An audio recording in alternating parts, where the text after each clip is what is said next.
Azi vă voi prezenta un truc de magie. Punem piper într-un vas cu apă. Orice piper, normal. Și după aia ne punem pe deget ferii. Deci,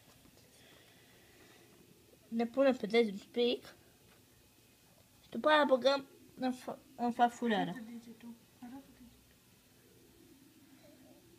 Și după aia băgăm și piperul se desparte. Vedeți?